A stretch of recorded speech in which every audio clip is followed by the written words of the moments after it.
The guys back with us now for a Knicks edition of Point and Counterpoint. So, boys, I will give you a statement, and that is the point, and then the other one will give their counterpoint. So, Ty, I'll be starting with you. The Pistons, their dominant win so far this season against the Knicks, they're extremely concerning. Absolutely. I mean, the games are played, right? So they have to matter. They have to count. And I know the retort is going to be, look at the Celtics last year. They swept the Knicks. By the way, those same Celtics were good enough to get a 20-point lead in Game 1, a 20-point lead in Game 2, and a victory in Game 3. Now, to the Knicks' credit, they were able to come back, but it took something monumental. When you have two elite teams like Detroit, who we rave about their toughness, and the Knicks, who struggle a little bit with some softness, you do have to take these games into account. So, yes, they can, get up from this. They've got a big game at the Garden, but I think the games that have to matter. So, yes, I'd be concerned. Ty, I get it, but I appreciate you doing some work on my behalf because my counterpoint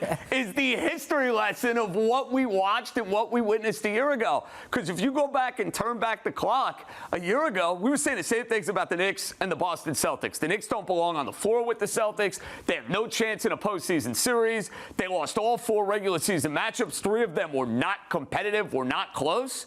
Knicks flipped the switch, won the series in 6, smoked them in Game 6. Also, the Detroit Pistons. I know it was a feisty, competitive first-round series a year ago.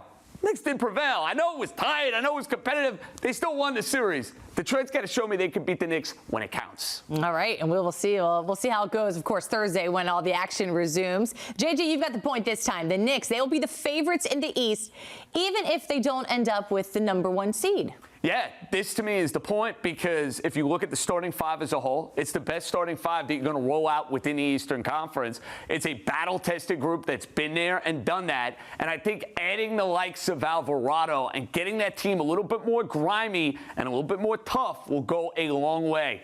And I don't trust the other teams in the conference. It's the Knicks. Well, here's the deal, though. There's a scenario that exists where if the Knicks struggle in this second half of the season, the second part of the season, they can have their playoff scenario look like this. Cavs in round 1, Pistons in round 2, Celtics maybe with Tatum in round 3, which would mean they've been underwhelming in the regular season. So, no, at that point, I'm not putting them as the favorites. You say you got a lot has to be proven by the Pistons. We haven't seen the Knicks get to an NBA Finals. 2 of those 3 series, by the way, would be played on the road by a Knicks team that has been mediocre on the road this year. So, no, if that's the scenario, I am not putting them as the favorites to come out the Eastern Conference. All right, guys, dishing out some good points and counterpoints, of course. And, of course, we're looking forward to NBA resuming Thursday night and seeing how far the Knicks take it. Guys, thanks so much.